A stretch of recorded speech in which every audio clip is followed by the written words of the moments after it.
विक्रम से मैं एक बार फिर से स्वागत करता हूं आपका मनिंदर साइंस स्कूल की ऑनलाइन क्लासेस में। आज अपन कक्षा 10 का पार्ट चैप्टर नंबर 5 अपन पहले वाले वीडियो में पढ़ रहे थे, उसी का नेक्स्ट टॉपिक है वो पढ़ेंगे। और पार्ट 5 है कक्षा 10 का, तो उसमें नेक्स्ट टॉपिक अपना दैनिक जीवन में कुछ उपयोगी यौगिक, मतलब हमारी जो डेली लाइफ है उसमें बहुत सारे ऐसे यौगिक हैं जिनका अपन यूज करते हैं। उनमें से कौन कौन से वो यौगिक होते हैं उनमें से कुछ अपन आज इस वीडियो में अध्ययन करने वाले हैं। तो पहला अपना सोडियम क्लोराइड, पहला अपना सोडियम क्लोराइड। सोडियम क्लोराइड का केमिकल फॉर्मूला क्या होता है? NaCl। केमिकल फॉर्मूला होता है इसका NaCl। अब NaCl की बात करते हैं तो NaCl क्या होता है? देखिए NaCl को अगर हम वाटर में डिसॉल्व करें, वाटर में घोलें, तो ये क्या देगा? Na+ और Cl-। अब देखिए लुईस ने क्या कहा था, जिन पे इलेक्ट्रॉन की कमी हो वो क्या कराते हैं? लुईस अमल, और जिनके पास इलेक्ट्रॉन की अधिकता हो वो क्या कराते हैं? क्षार। तो अमल व क्षार से बना है, जबकि ये प्रबल अमल है और ये प्रबल क्षार है। तो ये क्या है? NaCl किससे बना होता है? प्रबल अमल व प्रबल क्षार से बना होता है। और प्रबल अमल और प्रबल क्षार से बना होता है, इसलिए ये क्या होता है? उदासीन होता है। इसकी प्रकृति क्या होती है? उदासीन प्रकृति की होती है। उदासीन प्रकृति की होती है तो इसकी pH कितनी होती है? 7 होती है। इसकी pH कितनी होती है? 7 होती है। और इसे क्या कहते हैं? सामान्य नमक भी कहते हैं, जिसको हम खाने के रूप में काम में लेते हैं, तो वही वाला यौगिक है सामान्य नमक भी कहते हैं। क्या कहते हैं इसको? सामान्य नमक। तो सामान्य नमक कहते हैं इसको। अब आगे बढ़ते हैं थोड़ा सा। इसे व्यापारिक स्तर पर, मतलब इसको बनाया कैसे जाता है वो पढ़ेंगे। तो कैसे बनाया जाता है? खारे पानी या फिर समुद्र का पानी, खारे पानी या समुद्र के पानी को क्या किया जाएगा? छोटी छोटी क्यारियों में इकट्ठा किया जाएगा। इसमें छोटी छोटी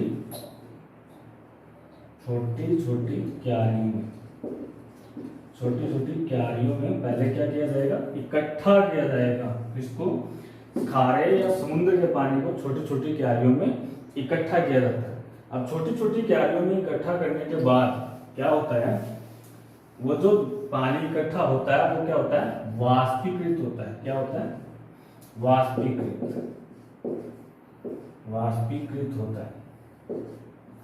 वाष्पीकृत हो जाएगा। छोटी छोटी क्यारियों में इकट्ठा करेंगे, जिससे सूर्य के प्रकाश द्वारा वो क्या हो जाएगा?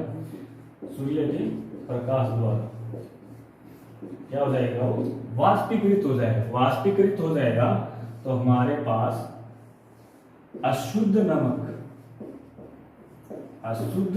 है वो हमारे पास प्राप्त हो जाएगा। वाष्पीकरण हो जाएगा। पहले क्या किया? देखिए खारे पानी या समुद्र के पानी को क्या किया? छोटी छोटी क्यारियों में इकट्ठा करेंगे। छोटी छोटी क्यारियों में क्या करेंगे? इकट्ठा करेंगे। फिर इकट्ठा करने के बाद सूर्य के प्रकाश द्वारा वो क्या हो जाएगा? वाटर, जो पानी है वो क्या हो जाएगा? वाष्पीकृत हो जाएगा और हमें अशुद्ध नमक प्राप्त हो जाएगा। इस अशुद्ध नमक में 2 प्रकार की अशुद्धियां होती हैं। इस नमक में कौन सी अशुद्धियां होती हैं? 2 प्रकार की अशुद्धियां होती हैं। पहली कौन सी है? मैग्नीशियम क्लोराइड, और दूसरी क्या है? Calcium chloride.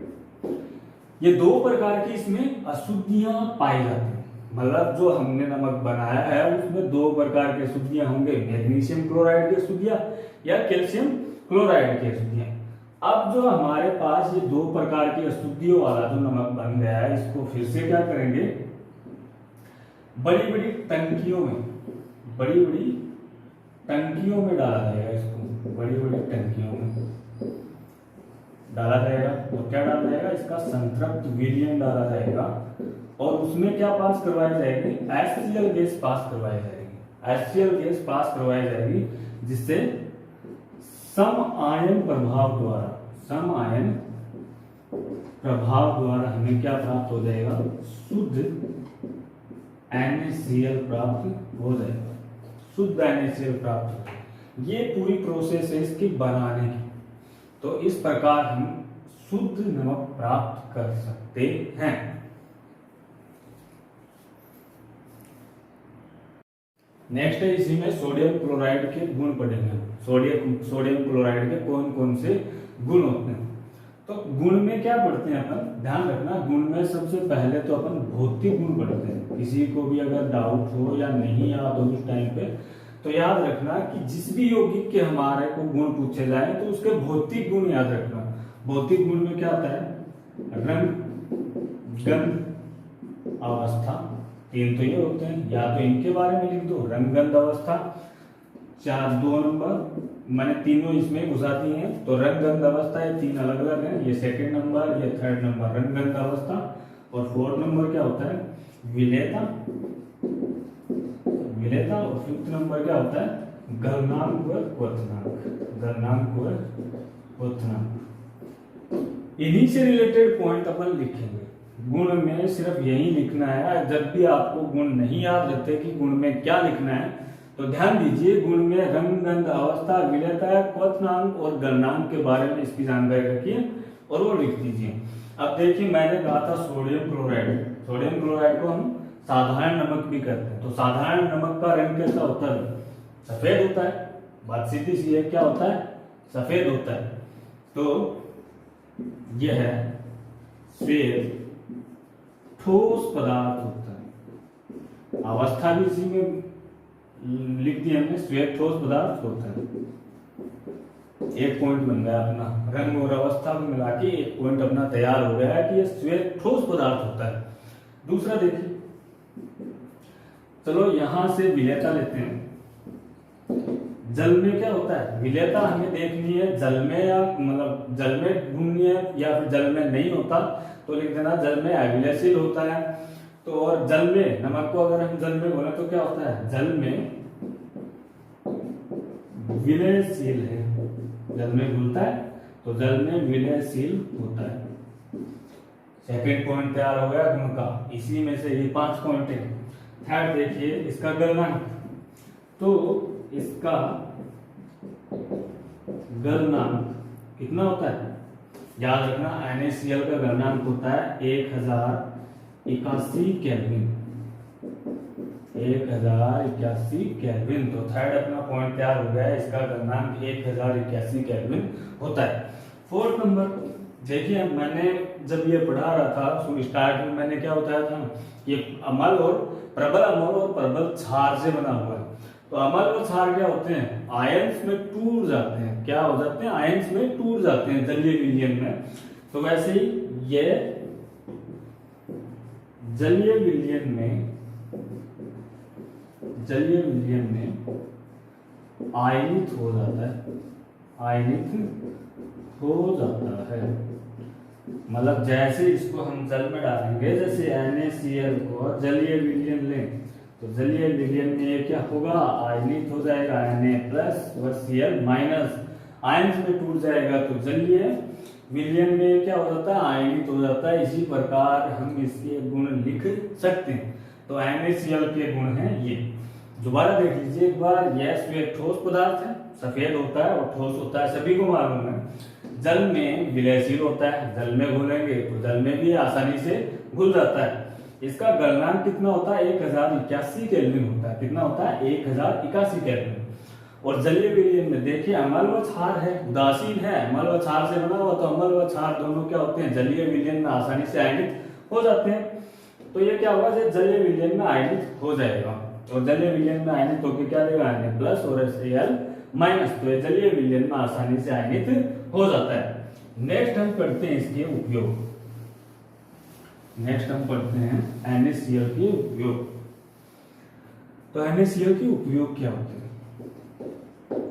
तो मैंने कहा ये क्या होता है, साधारण नमक होता है। तो पहला क्या करेंगे, नमक को क्या काम में लेते हैं, भोजन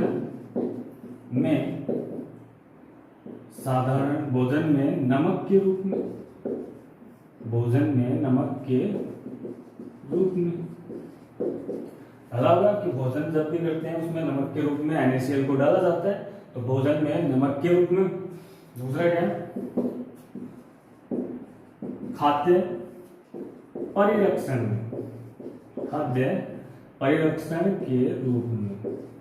खाद्य परिरक्षण क्या होता है भाई, जैसे हम अनाज वगैरह, अचार वगैरह कई दिनों तक जो रखे हैं, जो कि मतलब खराब ना हो, परिरक्षण मतलब उसका बचाव करना, उसका रख रखाव करना, वो क्या कहलाता है, परिरक्षण।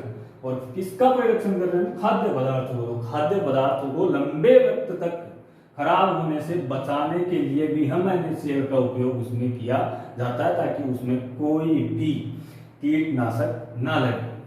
नंबर 3 क्या होता है, हिमीकरण मिश्रण के रूप में। हिमीकरण मिश्रण के रूप में, हिमीकरण मिश्रण भी बनाएंगे तो वो भी क्या होगा, उसमें भी हम NaCl का उपयोग करते हैं। नंबर 4 NaOH मतलब सोडियम हाइड्रोक्साइड, इसका नाम क्या है, सोडियम हाइड्रोक्साइड। हाइड्रोक्साइड तो सोडियम हाइड्रोक्साइड, और दूसरा सोडियम कार्बोनेट, इसका नाम क्या है, सोडियम कार्बोनेट। तो सोडियम कार्बोनेट, और इसका नाम क्या है, sodium hydrogen carbonate. NaSCO3 sodium hydrogen carbonate आदि बनाने में कच्चे पदार्थ के रूप में, कच्चे पदार्थ के रूप में, कच्चे पदार्थ के रूप में इनका उपयोग किया जाता है। NaCl का उपयोग कहाँ कहाँ किया जाता है, पहला भोजन में नमक के रूप में, दूसरा खाद्य पदार्थों के परिरक्षण के रूप में, और तीसरा हिमीकरण मिश्रण के रूप में, और चौथा है Na और सोडियम हाइड्रोक्साइड, सोडियम कार्बोनेट और सोडियम बाइकार्बोनेट या सोडियम हाइड्रोजन कार्बोनेट बनाने में इसका उपयोग किया जाता है। तो अपना दूसरा टॉपिक है सोडियम हाइड्रोक्साइड। कौन सा टॉपिक अपना दूसरा, सोडियम हाइड्रोक्साइड। इसका जो केमिकल फॉर्मूला होता है, रासायनिक सूत्र, वो क्या होता है, NaOH। क्या होता है इसका, NaOH। फर्स्ट पॉइंट क्या है, इसे कास्टिक सोडा भी कहते हैं। कौन सा सोडा, कास्टिक सोडा, इसे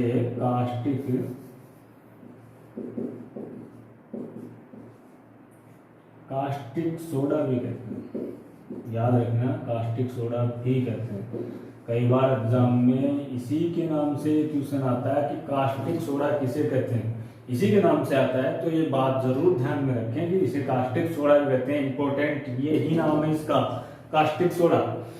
इसे प्राप्त कैसे किया जाता है, बनाया कैसे जाता है, तो पहले क्या होगा, NaOH है, इसके विलयन में, NaOH के विलयन में, विलयन किसका बनाएंगे हम, जलीय विलयन में, और उसमें क्या करेंगे, विद्युत अपघटन करके, विद्युत अपघटन करेंगे इसका। तो विद्युत अपघटन के द्वारा इसे प्राप्त किया जाता है। तो चलिए इसका विद्युत अपघटन करते हैं। तो यहाँ पे क्या लेंगे 2, क्योंकि हमें विद्युत अपघटन करवाना है। तो हमारे पास बनाना क्या है, NaOH। तो क्या बनेगा, देखिए इसमें से, देखिए इसमें से क्या है, Na plus plus OH minus, ये बना। इसमें क्या बनेगा, 2H plus plus 2OH minus, यही तो बना है। इसके प्लस को इसके माइनस से, इसके प्लस को इसके माइनस से, और ये NaCl का विद्युत अपघटन करवाएंगे। तो यहाँ पे बनेगा ये लीजिए NaCl, और 2 है तो ये 2Na plus 2Cl plus 2H plus 2OH। Na को OH से, इसके प्लस को इससे माइनस से जोड़ा तो क्या बना, 2NaOH बना, NaOH। और प्लस में क्या बना, Cl देखिए 2 है तो क्लोरीन गैस, प्लस हाइड्रोजन भी 2 है तो हाइड्रोजन गैस। अब याद रखना, जब भी मतलब NaCl का विद्युत अपघटन करवाएंगे तो एनोड क्या होता है, एनोड क्या होता है, माइनस चार्ज वाला। मतलब विद्युत अपघटन करवाते कैसे हैं, पहली बात तो NaCl नमक को पहले क्या किया जाए, पानी में घोला जाएगा, उसमें विद्युत धारा प्रवाहित करेंगे। तो विद्युत धारा प्रवाहित करेंगे तो उसमें एनोड जो माइनस चार्ज में है उस पे कौन आएगा, Cl2। तो एनोड पर विद्युत अपघटन में एनोड पर Cl2 मतलब क्लोरीन गैस बनती है। क्या बनती है, क्लोरीन गैस। जबकि कैथोड मतलब प्लस पे क्या बनता है, हाइड्रोजन गैस बनती है, हाइड्रोजन गैस बनती है। और कैथोड पे क्या होता है, NaOH विलयन के रूप में प्राप्त होता है। NaOH किसके विलयन के रूप में प्राप्त होता है। दोबारा एक बार ट्राई करते हैं। सोडियम हाइड्रोक्साइड का केमिकल फॉर्मूला क्या है NaOH, और इसे कास्टिक सोडा भी कहते हैं। प्राप्त मतलब बनाया कैसे जाएगा कास्टिक सोडा को, तो क्या होता है NaCl के विलयन में विद्युत अपघटन, NaCl के विलयन का विद्युत अपघटन करवा के सोडियम हाइड्रोक्साइड प्राप्त किया जाता है। जब NaCl का विद्युत अपघटन करवाया जाता है तो उसमें क्लोरीन गैस है वो एनोड पर बनती है, जबकि हाइड्रोजन गैस कैथोड पर बनती है, और कैथोड पर ही NaOH विलयन के रूप में प्राप्त होता है। तो ये था अपना, मतलब इसको ऐसे प्राप्त किया जाता है कि NaCl का विद्युत अपघटन करवा के इसको प्राप्त किया जाता है। नेक्स्ट अपन पढ़ते हैं गुण। नेक्स्ट अपन पढ़ते हैं इसके गुण। तो गुण क्या होते हैं, मैंने पहले कहा था रणगत अवस्था, तो पहला रण के करते हैं। तो यह श्वेत चिकना पदार्थ होता है, श्वेत चिकना पदार्थ होता है। दूसरा हमने उसमें क्या किया था विलेयता, तो विलेयता वाले कर लेते हैं। यह जल में शीघ्रता से विलयशील होता है, शीघ्रता से विलय होता है, मतलब जल्दी से ये उसमें घुल जाता है। थर्ड गलनांक को क्वथनांक, तो इसका गलनांक कितना होता है 591 केल्विन होता है। इसका गलनांक कितना होता है 591 केल्विन गलनांक इसका होता है 591 केल्विन। चौथा देखिए, यह है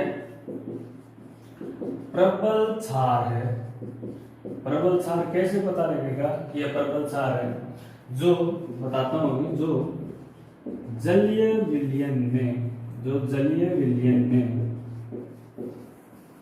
आयन Na++OH- के रूप में होता है, मतलब प्रबल क्षार कैसे पता लगा? देखिए हमने कहा था NaOH अगर इसका जलीय विलयन में अगर इसको डालेंगे तो जो आयनों में टूट जाएगा, और आयनों में क्षार कर देंगे OH- आयन, तो OH- आयन देता है, इसलिए क्या है क्षार। और प्रबल क्यों है? क्योंकि ये आसानी से टूट जाता है, पूर्णतः आयनित हो जाता है। इसमें देखिए Na था अलग हो गया, OH था अलग हो गया, पूर्णतः आयनित हो गया, इसलिए क्या होता है प्रबल क्षार होता है। और ये जलीय विलयन में किसके रूप में होता है Na+OH के रूप में जलीय विलयन में पाया जाता है। जलीय विलयन में Na+OH- आयंस के रूप में ये पाया जाता है या होता है। अब हम पढ़ेंगे सोडियम क्लोराइड के उपयोग। तो उपयोग करते हैं इसके सोडियम हाइड्रोक्साइड के उपयोग पढ़ेंगे। इसका पहला उपयोग क्या है? इसका उपयोग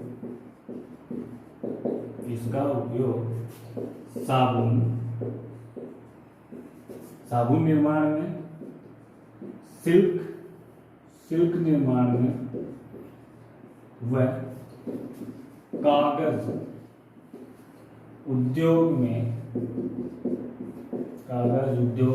किया जाता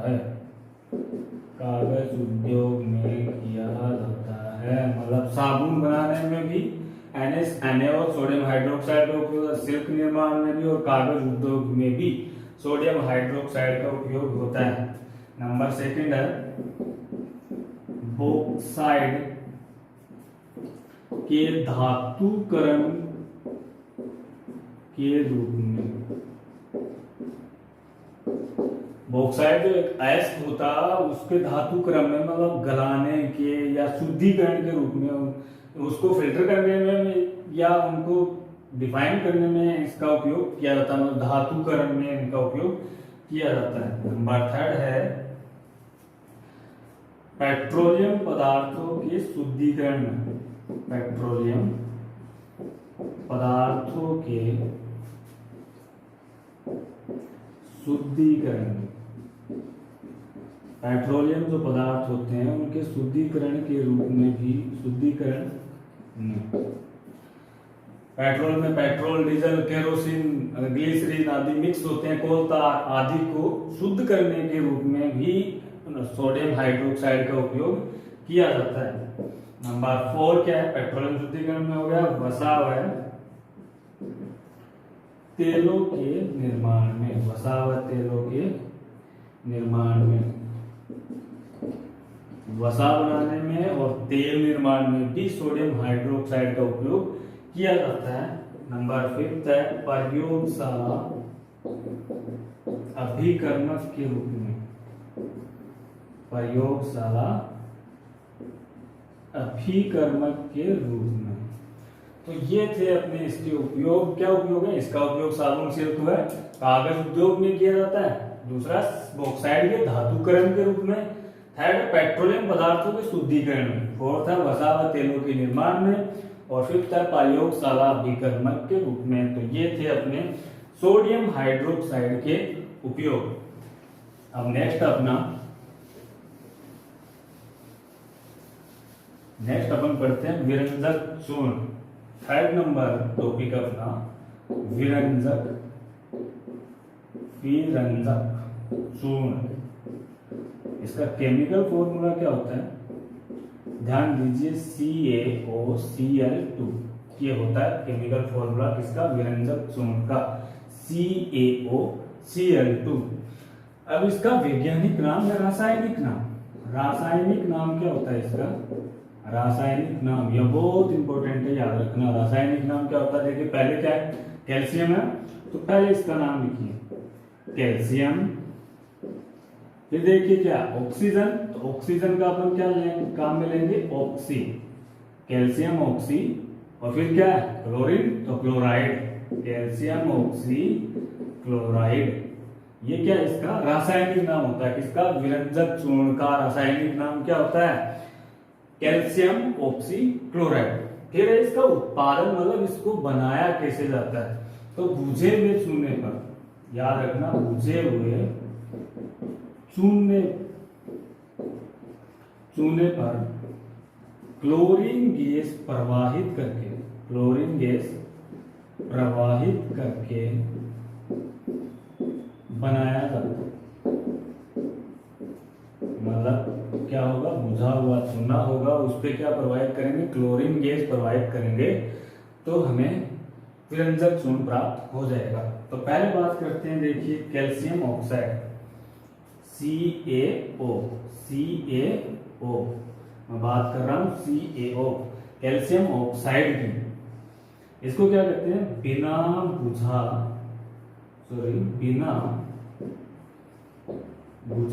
चूना। अब हमें जिसको बुझाना होता है, नॉर्मली हम क्या करते हैं? उसमें पानी डाल दो, अपने आप बुझ जाएगा। जल्दी आपको पानी डाल दो, अपने आप बुझ जाएगा। तो बिना बुझा हुआ चूना और इस पर पानी या अभिक्रिया करवा देते, मतलब पानी डाल देते हैं, तो क्या हो जाएगा? देखिए यहां से क्या बना? H+ और OH-। यहां से ऑक्सीजन गई, ये भी क्या बन गया? OH, तो 2 OH बन गए। Ca के साथ 2 वैलेंसी होती है, C की संयोजकता कितनी होती है कैल्शियम की? 2। तो इसलिए क्या बन गया? CaOH की होल ट्वाइस बना, CaOH की होल ट्वाइस। यहां तक बना। ये क्या? बुझा हुआ चूना। अब बुझे हुए चूने पर क्या करना है? क्लोरीन गैस प्रवाहित करके बनाया जाता है। अब देखिए बुझा हुआ चूना हमने बना लिया है। अब बुझे हुए चूने पर क्लोरीन गैस प्रवाहित करिए। बुझा हुआ चूना क्या बना अपना? CaOH की होल ट्वाइस प्लस Cl2, मतलब क्लोरीन गैस ही तो प्रवाहित करनी है। तो क्लोरीन गैस प्रवाहित की तो हमें प्राप्त क्या हो जाएगा? CaOCl2। और बचा क्या? आराम से सोचिए क्या बचा। यहां से देखिए ऑक्सीजन काम मिली है, 2 Cl जोड़ दिए, कैल्शियम दिया, बचा क्या? H2 वाटर बचा।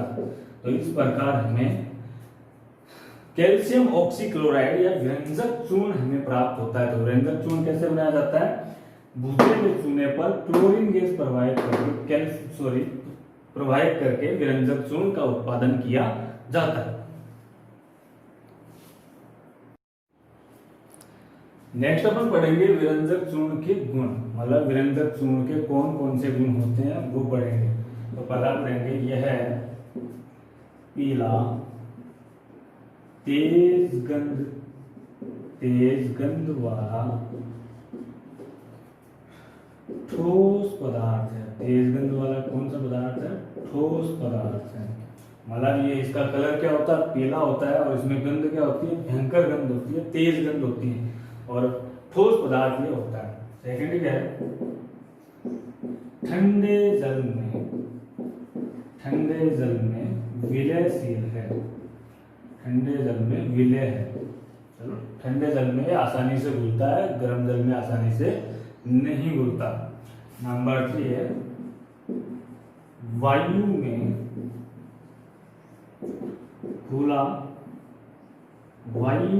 खुला छोड़ने पर क्लोरीन गैस देता है। मतलब अगर इसके बोतल को वायु में खुला छोड़ दें, ऐसे ही रख दें बाहर, तो ये इसमें से क्लोरीन गैस बाहर निकल जाती है। नंबर 4 यह है तनु अम्लों से क्रिया कर क्लोरीन गैस देता है। मतलब क्या करता है? तनु अम्लों से क्रिया करके क्लोरीन गैस देगा। किस प्रकार से? जैसे हमारे पास ये है विरंजक चूर्ण, और कोई भी एक अम्ल लेते हैं और तनु मतलब उसमें क्या होगा? तनु में क्या होता है? मैंने पढ़ाया था तनु और सांद्र विलयन, तो उसमें क्या होगा? अम्ल की मात्रा ज्यादा होगी। तो इसमें तनु अम्ल में H2SO4, जैसे H2SO4 के साथ करवाते हैं, तो यहाँ से देखिए क्या बनेगा? Ca+ और Cl2 तो गैस वापस देगा, तो यहाँ पे ये बच गया माइनस, Cl2 बाहर वैसे ही निकलेगी। यहाँ से क्या बना? 2H+ plus SO4 2 minus, plus को माइनस से जोड़ दो, इसकी वैलेंसी 2 होती है, 2 आराम से जुड़ेगा CaSO4। Cl2 वैसे ही बाहर निकलेगी, क्लोरीन गैस तो वैसे ही बाहर निकलेगी, क्योंकि लिखा है हमने क्लोरीन गैस तो बाहर निकालनी है। बचा क्या? यहाँ से एक ऑक्सीजन, यहाँ पर 2 H, दोनों जुड़ के क्या बन जाएंगे? H2O। देखिए वापस से Ca+O- Cl2 हमें बाहर निकालनी है, 2H+ और SO4 2 माइनस। ये हमने इसको तोड़ लिया, इसके प्लस की इसकी माइनस से जोड़ दिया, CaSO4 कैल्शियम सल्फेट बन चुका है। आगे क्या बना? देखिए Cl2 हमने बाहर निकाल दी, Cl2 बाहर गई, कैल्शियम बाहर गया, SO4 बाहर गया, बचा क्या? H+ H2 2H+O H2O। तो ये तनु अम्लों से क्रिया करके। दूसरा अगर हम देखें CaO Cl2 plus 2HCl। 2HCl क्यों यूज किया हमने? क्योंकि Ca यहाँ पे इसकी वैलेंसी 2 है, इसलिए हमें क्या चाहिएगा? यहाँ पे 2 Cl चाहिएंगे, इसलिए हमने 2 यूज किए हैं। वही वाले अभिक्रिया क्या बनेगा? Cl2 calcium chloride plus H2O plus Cl2। वो क्यों है? तो सेम ही तो है, यहाँ पे H2SO4 की जगह HCl बस, तो यहाँ पे क्या बना? 2H+ प्लस 2 Cl-, इसको इसके प्लस से जोड़ दो, Cl2 बाहर निकाल दो, 2H+ और ऑक्सीजन बचा तो H2। सिंपल। तो ये तनु अम्लों से क्रिया करके क्या देते हैं? क्लोरीन गैस देते हैं। फिर नेक्स्ट पढ़ते हैं अपन, इससे नेक्स्ट पॉइंट 5th नंबर, मुक्त क्लोरीन। जो यहां से जो मुक्त होती है, तो मुक्त क्लोरीन जल से क्रिया कर मुक्त क्लोरीन जल से क्रिया कर नवजात ऑक्सीजन बनाती है, जो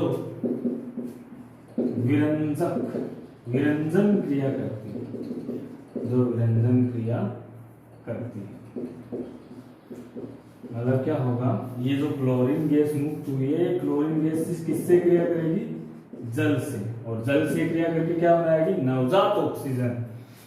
देखिए 2HCl, क्योंकि यहाँ से 2H+ प्लस O- यही तो बचा, और 2 माइनस, यहाँ से माइनस था, ये C2Cl माइनस, माइनस प्लस से जोड़ दो, बाकी क्या बचा अपने पास, एक ऑक्सीजन, और यही ऑक्सीजन क्या कहलाती है, नवजात ऑक्सीजन, क्योंकि O सिर्फ एक ऑक्सीजन का एक परमाणु है, इसलिए इसको क्या कहते हैं, नवजात ऑक्सीजन। और यही जो नवजात ऑक्सीजन है वो क्या काम आती है, कोई भी जैसे रंगीन पदार्थ है, कोई भी चाहे कपड़ा हो कुछ भी हो, रंगीन पदार्थ क्या करेगा, जैसे इस ऑक्सीजन से क्रिया करेगा इसको क्या कर देगा, रंगहीन कर देगा। क्या बना देगा, रंगहीन, मतलब कि विरंजन का मतलब क्या होता है, बिना रंजन, मतलब बिना कलर की। तो जैसे कोई पदार्थ होगा ये उसको क्या कर देगा, रंगहीन बना देगा, मतलब उसमें से सारा कलर बाहर निकल जाता है और वो पदार्थ क्या हो जाता है, रंगहीन हो जाता है। तो ये था अपना ये यहाँ तक। उसके बाद अपन पढ़ रहे हैं इसके उपयोग। क्या पढ़ रहे हैं, उपयोग। तो उपयोग में क्या होता है, फिर पढ़ेंगे अपन उपयोग। पहला है वस्त्र उद्योग में, वस्त्र उद्योग में विरंजक के रूप में, विरंजक के रूप में, मतलब कपड़ा उद्योग में पुराने कपड़े से रंग निकालने के रूप में किसका उपयोग किया जाता है, विरंजक चूर्ण का उपयोग किया जाता है। सेकंड है कागज उद्योग में, कागज उद्योग में विरंजक के रूप में, मतलब कागज जो है पुराने जो कॉपियां अखबार वगैरह जाते हैं तो उससे नए पेपर कैसे तैयार होते हैं, तो उनको गला करके उसमें से जो पुरानी स्याही होती है उसको बाहर निकाला जाता है। तो पुरानी स्याही को बाहर निकालने, मतलब उस पुरानी स्याही को हटाने में किसका उपयोग किया जाता है, विरंजक चूर्ण का उपयोग किया जाता है। थर्ड,